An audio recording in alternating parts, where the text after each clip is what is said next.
Hi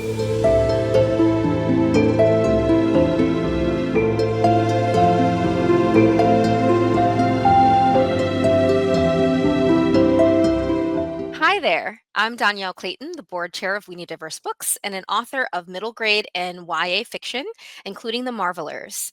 Thank you for joining the third panel in our Magic Stories Are for Everyone series that celebrates diverse, magical storytelling because every kid deserves to see themselves in a magical book. As part of this panel series, We Need Diverse Books is sending a special edition of our bookish care packages to trans, non binary, and queer youth across the U.S. We've already distributed over 1,600 of these magical packages across the country, but we still have hundreds of requests to fulfill. To learn more about this initiative and to make a donation, please visit the link in our YouTube description. The money we raise will help us provide more of our care packages nationwide and support trans and non binary writers. Now, I'd love to introduce you to our panelists. Authors, when I call on you, feel free to hold up your book and give us a one sentence summary. Hi, everyone. My name is Leslie Adame, and I'm the author of Chloe Vega and the Agents of Magic that comes out September 16th of this year. This is my debut, and it's about this girl who is the daughter of undocumented immigrants, and her biggest fear is her parents will one day get taken from her by immigration, and that nightmare unfortunately does get realized when her parents get taken from her by a sorcerer disguised as an immigration officer. So now she has to go to a magic school, learn how to harness her magic, and meet a ton of students across North America, South America, and the Caribbean so that she could save her parents from the sorcerer. So it's about a family coming back together, but they're being separated. Hi, I'm LD Lipinski. I'm calling in from the Highlands of Scotland, and I am the author of The Strange Worlds Travel Agency. This is a story about Flick here on the cover, who discovers a magical travel agency full of suitcases, and each one you step into can transport you to a different magical world. I'm Kyle Lukoff. I'm the author of this book, A World Worth Saving, and the only way that I can describe this book in one sentence is it's like if Percy Jackson was trans and Jewish. Hi, I'm Marika. I'm the author of many books, including Splinter and Ash, which is about Splinter, a non-binary kid who dreams of becoming a knight, even though so far only noble sons have been allowed to be squires. And Ash, who wants to prove herself at court, even though everyone just underestimate her because she has a physical disability. And together they fight to create a place to call home and a place to belong, and also to save their kingdom. Hi, I'm Eden Royce. I am the author of Conjure Island. And Conjure Island is about Dell, a girl raised by her grandmother. And when her grandmother falls ill, she is sent to her great-grandmother's island to be taken care of. Unbeknownst to her, her great-grandmother owns and runs a magic school, which is something that tore apart their family. And Dell not only has to learn her conjure magic and how to come into her own, but also solve the mystery of what tore apart her grandmother and great-grandmother in the first place. Hi, I'm Aiden Thomas. One of my many books is Cemetery Boys, and I like to call it my ghost story turned rom-com. It's about a determined trans boy who summons the wrong ghost in order to prove himself to his family, only to fall in love with him instead. I'm Alder Van Otterloo. I'm hailing from the Pacific Northwest, and I am the author of several books, the latest of which is A Beautiful Something Else, which is a story about a kid who is having a very bad year and kind of tries to solve all their problems by people pleasing, being the perfect student and daughter. But when they get sent to their estranged aunt's home to stay for a little while after their mom has an overdose, they encounter this shadow that starts encouraging them to break all their mom's rules and explore their identity, and ultimately learn a lot of things about themselves, including the fact that they're non-binary. Hi, I'm Xian Jay Zhao, the author of Zachary Yin and the Dragon Emperor, and it features a 12-year-old Chinese American boy, Zach, who's not really connected to his Chinese heritage. But after the spirit of the first emperor of China possesses his AR gaming headset, he's compelled to go on a journey across China to fight historical and mythological figures and heist real artifacts. And it's very nerdy. Well, thank you so much for joining me for this mischief and magical panel. The first thing we're going to do is I'm going to put each one of you in the hot seat as we choose our own magical story. I'm going to ask you a question and then you have to choose. You only get these choices, so no arguments. Choose your magical species. You have a chimera, a dragon, or a nymph. Which one is it going to be? I'm gonna go with dragon. I mean, yes, I agree. I would do the same. LD, are you ready? Can you hear me? I want you to choose your realm, okay? And here are your choices. You get a sentient forest, an eternal spring, or a magic school. Well, the sentient forest sounds very similar to something that's in one of the Strange Worlds books, so I'm going to have to go with the sentient forest. Kyle, hot seat for you. So choose your stat, like your thing that you would want to have. Charisma. This is all magic, right? Magical charisma, magical stealth, or wisdom. I'm absolutely going with charisma because I personally don't have any, so that sounds like fun. We could argue that point, but I'll I'm allow also you to have taking it. I'm also taking notes so I don't forget what you said. Let's put Eden in the hot seat next. Choose your enhancement. You can use divination to see the future anytime, or you can fulfill a cosmic wish, but only once every 10 years. I'm going to have to go with the wish fulfillment. Okay, I like that, but every 10 years.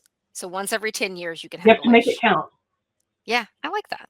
Okay, Marika, you get to choose your ride. You can ride a centaur, a water horse, or a harpy.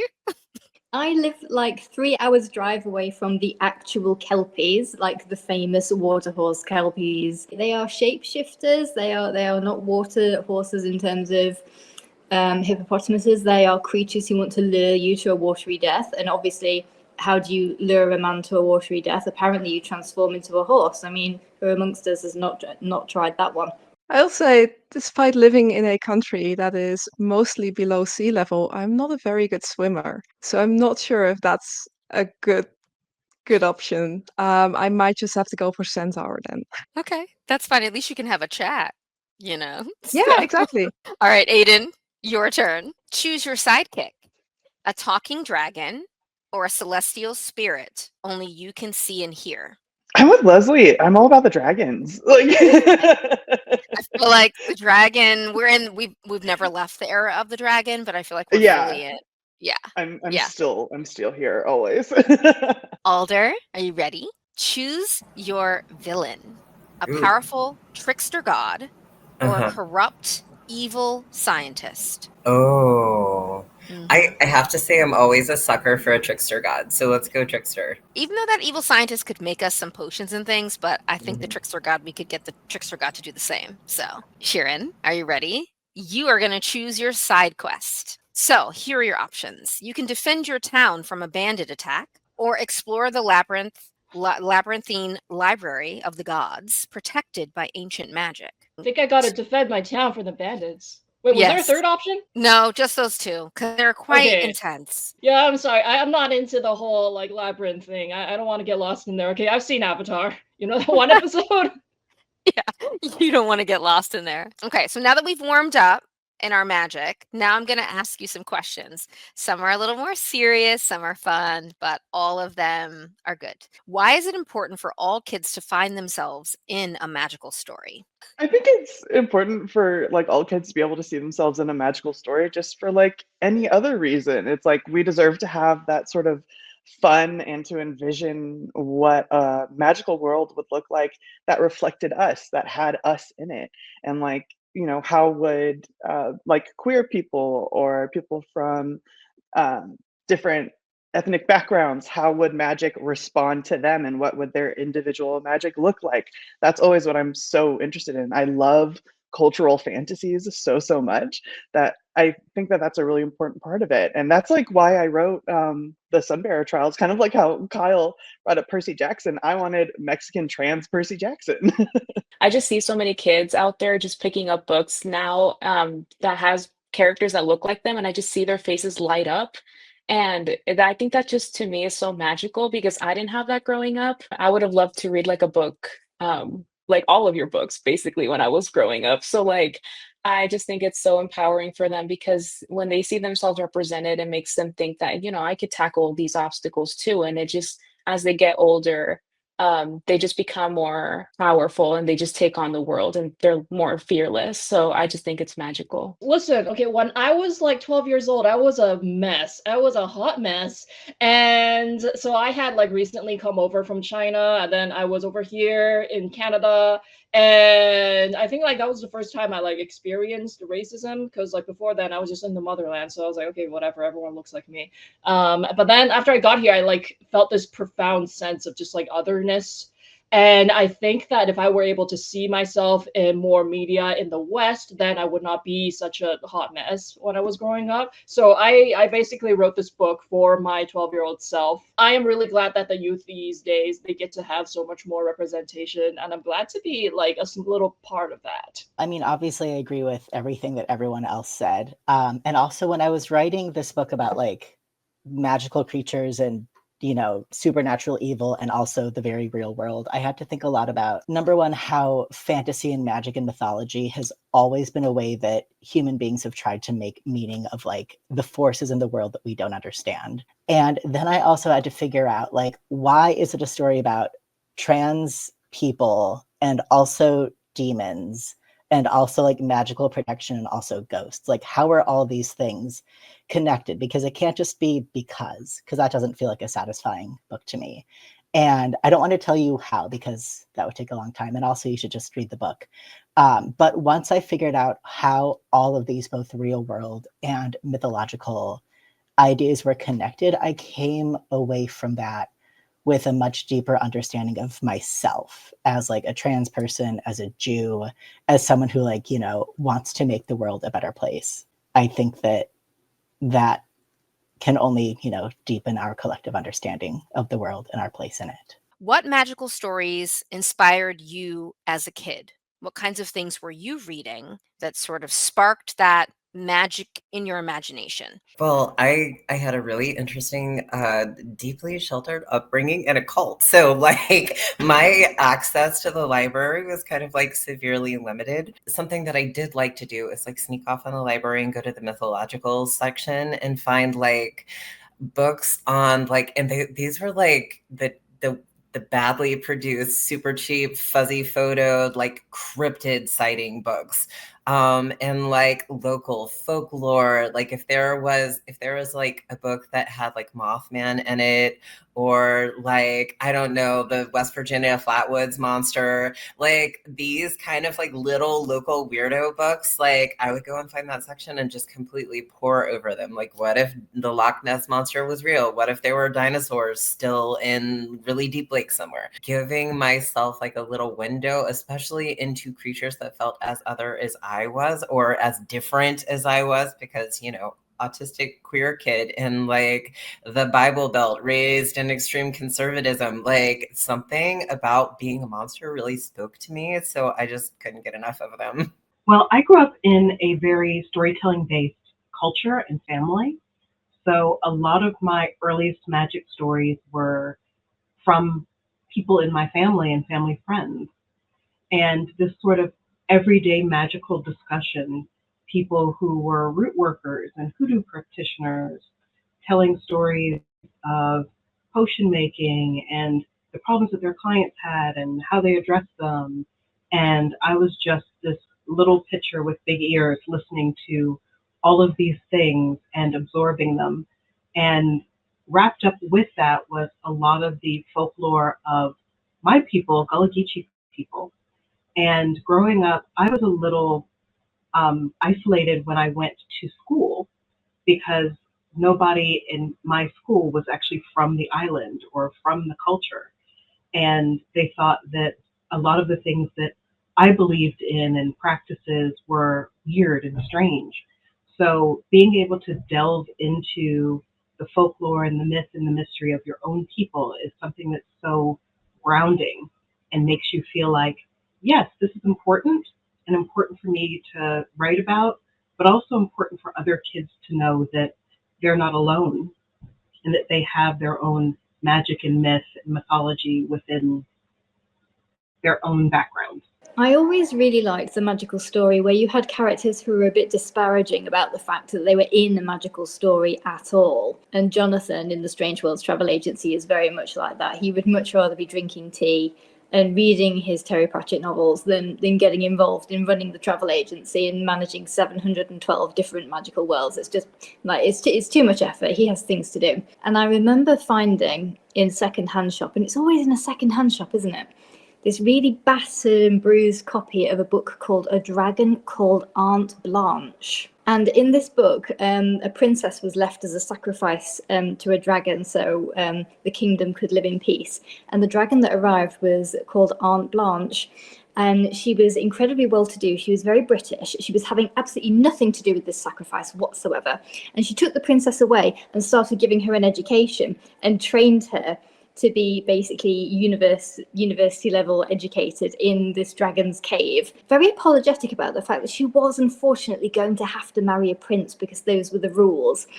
And I remember reading that and just thinking, you know you're in a story, you know you're in a fantasy story, and you're sick of it. You're trying your best to like bend these rules as much as you possibly can. She was an absolutely fantastic character. I still have the book somewhere. It's up in our loft. We've not unpacked it properly yet, but it is an absolutely wonderful story. The magical stories that inspired me most, especially when I was like 10, 11, around that age, both came from two Dutch authors who were very famous at the time, still are. Unfortunately, both have passed away since.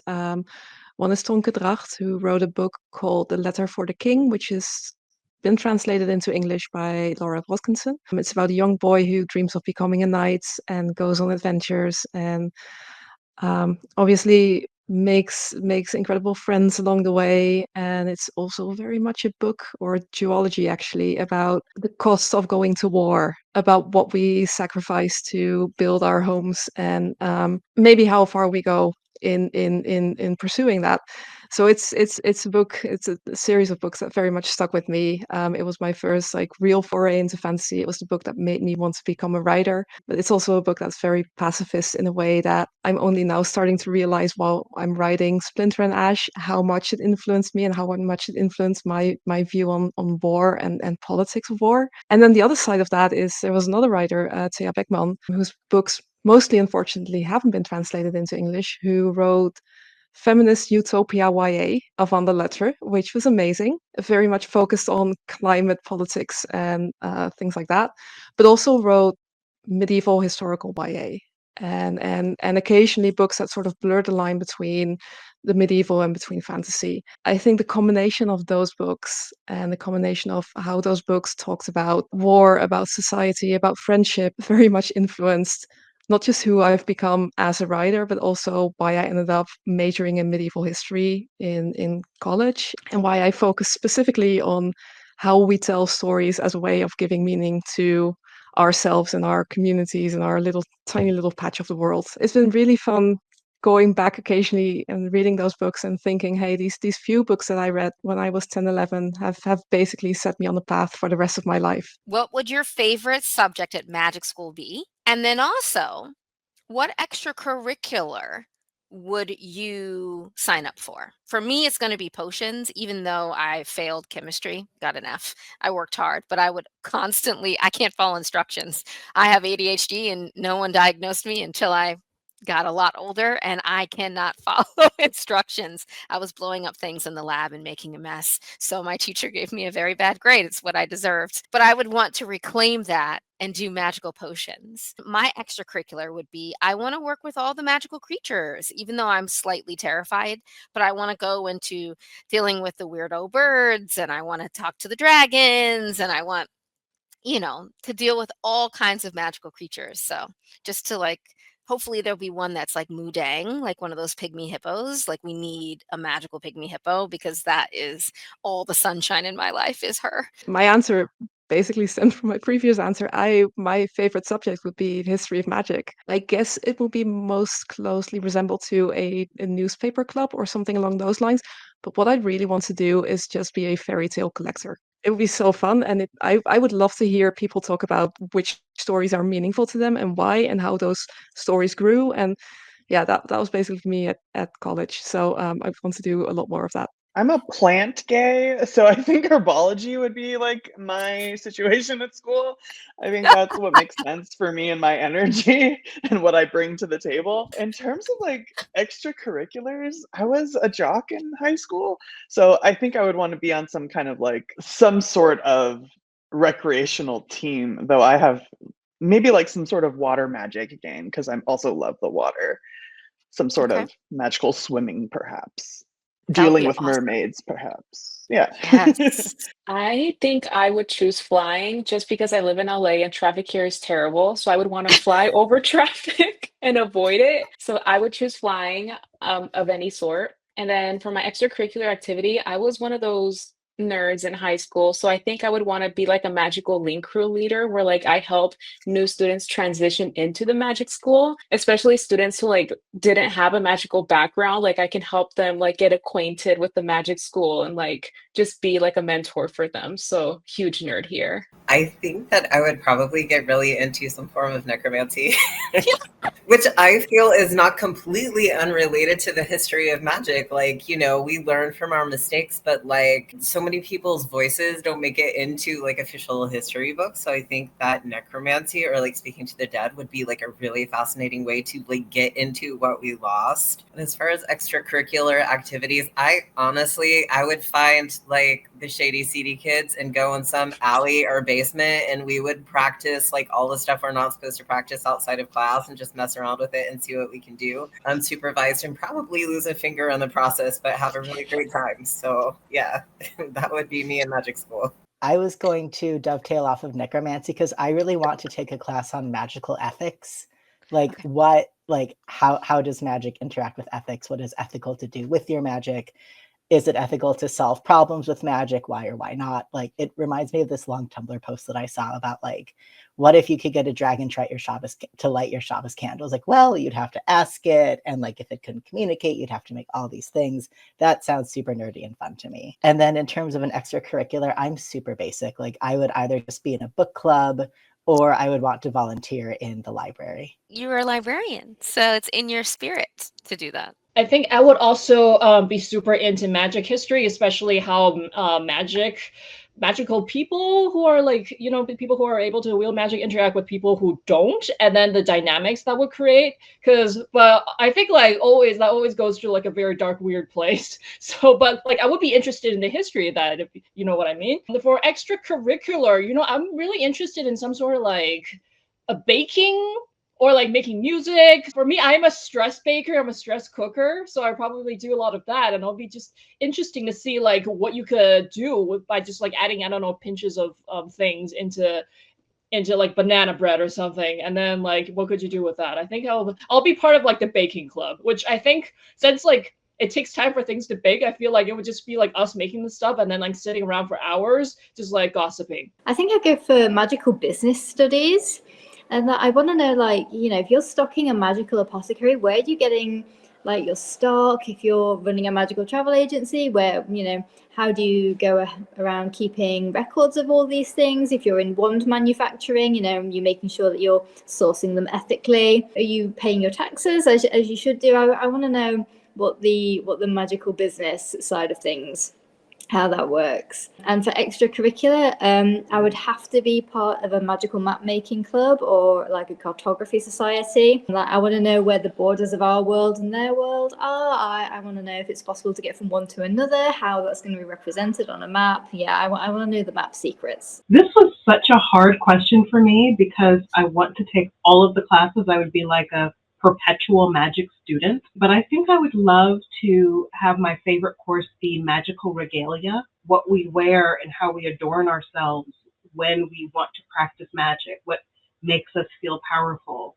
Do we need a wand or a staff, or are we happy to use our fingers or some other sort of magical implement? And for my extracurricular activity, I think I'd be sort of torn between either familiars training, because I think I would love that, training familiars and getting everyone sort of paired with their right sidekick, or sort of a magical spa relaxation kind of thing, because we all need that regeneration after a long day of magic wielding. What do you hope young readers feel or discover when they read your book? Leslie, would you start us off?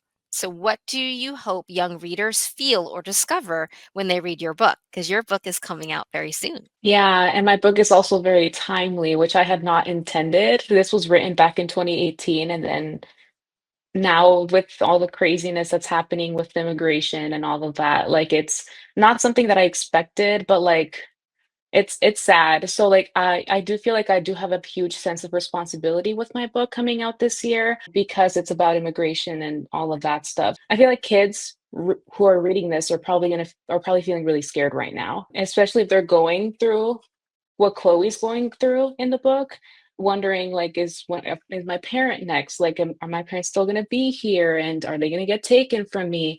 So I want kids to read this book to feel like what you're going through does not define you, and you can still find power and light and despite the circumstances that you're dealing with. Just like Chloe found power within herself to be determined, I'm going to reunite my family, I'm going to do everything in my power to make that happen. I want kids to read this and feel empowered despite the world that we're living in right now. Yeah, that was a very deep answer, but like I just want kids to feel represented and empowered. I don't have a great answer for this question because it's something that I think a lot. Like, World War Saving is my 17th book. And before that, I was a school librarian. And before that, I worked in a bookstore for a decade. So my whole life has been talking to people about the books they read. And I think that the relationship between a person and the book that they're reading is very private and also very intimate. What a person takes from a book says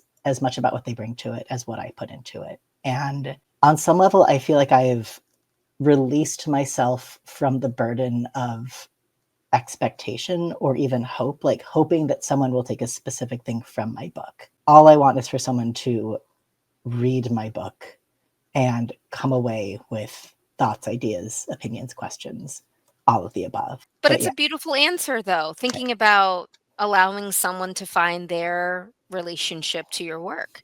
And whatever sparks for them is what sparks for them after they've read it. And you just hoping that hopefully they read it and that they think about something, whatever it is that they're thinking about, right? I think that I want people to take away a sense of it's never too late to learn, regardless of whether that's learning magic, learning about yourself, learning about your history, your people, or learning a new skill. I think a lot of times people have this expectation that once they hit a certain age or a certain marker in life, I should just know things. And that isn't the case. Learning is a lifelong process. And regardless of whether you're 12 years old, like Della is in Conjure Island, or whether you're I won't mention her age here, her great grandmother, there are still things that you can learn regardless of where you are in life, whether that's age, education level, experience level. There's always something new that you can discover. Honestly, I hope that what they carry away is like a sense of agency, like deep agency, and an ability to explore themselves and the options that they have in the world, like within a safe container. Kids who are queer, especially in areas where they might not be supportive, the book is their safe container for exploration. It's like a holding place for them to get to make choices that they might not be able to make, or they might have to delay making them until they're in a place where it's safe for them to be exploratory and expressive. So like, I'm hoping that they maybe not as much take away, but like receive a safe container to be able to go and say, I can be myself without any shame at all. Like there's no shame in being myself. And I hope that they take away like sort of a container or a seed of hope, right? Like I can do this. I can put this in like a capsule and I can keep it safe until it's safe for me to kind of let it, I guess, germinate.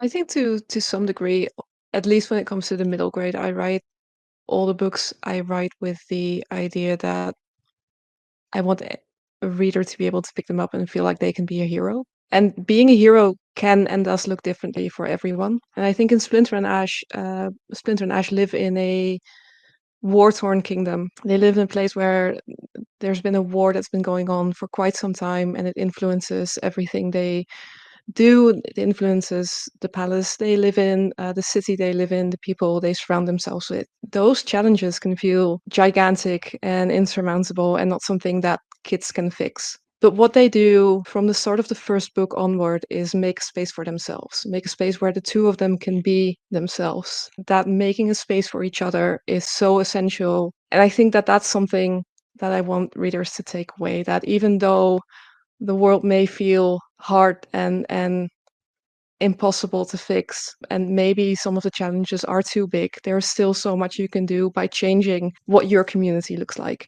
and what your friendships look like. Making a space where you and where your friends can be wholly, honestly themselves is a really great way to start changing the world. For me, and especially with Cemetery Boys, I'm kind of just hoping that lonely kids feel a sense of connection. When I was a kid, like I didn't have anyone in my life who I felt like if they knew all of me would still love me. So a lot of the connections that I formed were, like seeing trans people on Tumblr or YouTubers, or especially reading books and feeling really connected to those characters. So I think that's what I hope with my stories in general, but especially Cemetery Boys, how closeness can have very little to do with proximity, and it's more about finding the people who understand you and how that feels like coming home. I just hope that the kids appreciate all my historical and mythological info dumps in here. Like I literally have info dumps because I have like these panels of text that show up on Zach's AR gaming headset. So I'm like, I'm not even going to try and integrate this. This is just like, read this little snippet. What I hope readers discover is that what makes them magical is multifaceted, that it's not just the fact that they have gone on magical adventures, it's not just the fact that they have powers, it's not just the fact that they have fantastical friends. It is all of those things, and it is infinitely more. It is their identity is magical, what makes them themselves is magical, discovering things about themselves that before they may not have even been aware of. That is all magical. I love that. There's so many worlds. There's a place for everyone. And so we're going to do one last fun game, and then we're going to wrap up. We're actually going to do a this or that writer edition. You have to tell me what the first thing that comes to your mind. You can pick this or that. So first, Alder, plotter or pantser? Plancer. That's not a real answer. You're a plantser? Is that something that's in the middle? I make myself know the beginning and the end, and then before I start a chapter, I have to like write objectives into like at the beginning, and then I go so that I don't stray too far from the light, but I have to have a little bit of wiggle room or I get totally bored and then I wander away and I can't pay attention anymore. That's real. It's real. You need your guardrails. You need to remind yourself like why you're in here and why you're doing this thing. Eden, coffee or tea when you're working, or something else? If it's winter, I want a hot drink because I'm from a very warm climate and I now live in a much colder climate. So I've got a little bit more of the cooler weather in my life right now. So I am all about any hot drink, but in the summer, I am definitely a sparkling water kind of person. Kyle, when you're working and creating, is there going to be music playing or no music? Yeah, so I used to only be able to write in like coffee shops or whatever, where there's like chatter and espresso machines and music and whatever.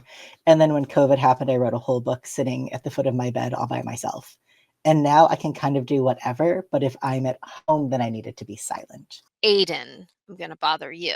Are you a morning bird for your writing or a night owl for your writing? A night owl. I don't understand people who can get up at like 6. My ideal time to wake up is noon. I force myself to do it by like 10 o'clock. I am not a functional human for the first like 4 hours of my day. I am a night owl. I like it to be dark. And I'm in Portland, and in winter, like the sun goes away at 4:30 during like fall, and I'm like, this is ideal for me. Like I want to be in the dark writing my little stories. I also have like a bunch of like soft lighting and like colorful lighting. My keyboard lights up, and I can only enjoy that at nighttime. So It's it true. just has to be And then. you have to hit your zone, right? And each one of Exactly. us has a different vibe. I'm also Yeah. a night owl. Sheeran, when you're drafting, Do you use Word, Scrivener, or something else to create your masterpieces? I use this.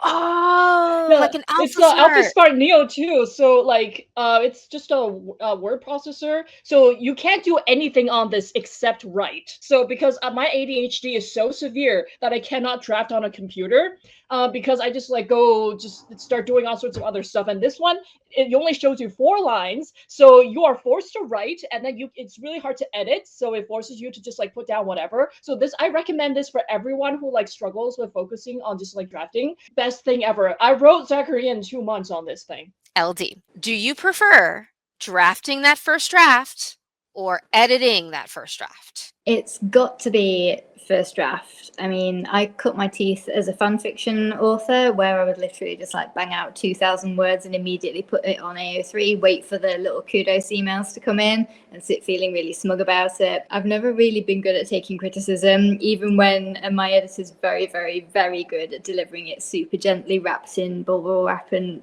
delivered with a side of chocolate cake. But even so, whenever I get that edit letter, I do just sit and film a roast and I get the morbs for a good like 3 or 4 days. And then I realize that, of course, you know, she's obviously right about everything because she always is. And I go back and do the polishing. But yeah, if I could just write that first draft and just freewheel down that hill forever, I absolutely would. Okay, Marika, you ready? Writing retreat locale, beach house or mountain cabin? Where are you going to get those words written? Oh, mountain cabin, without a doubt. Again, I'm not a good swimmer. I'm not great with water. So beach, nah, that's way too much water. That's way too sunny for me. Just give me a mountain to, you know, sit on top of and surround myself with endless views and maybe some mystical forest or something along those lines. Yeah, that would be my ideal scenario for sure. And then Leslie, right? I've got to get you. So, favorite pre-order campaign. So you can think about for yourself or for when you participate in the pre-order campaigns of other authors. Do we like those bookmarks, art prints, or something else? What would entice you? I like the art prints. Authors can get really creative with those, and I'm like always fascinated by how beautiful they are. So that would be my answer. I like those too. So it looks like we need to wrap up things, but thank you so much for watching our panel. I also want to extend my gratitude to our amazing authors for joining me today. For our viewers, we invite you to check out these amazing writers' books to add some magic to your reading list. And be sure to check out our website for details about our special edition bookish care packages and happy reading. If everyone can hold up their fabulous books and wiggle them. All of these books are amazing.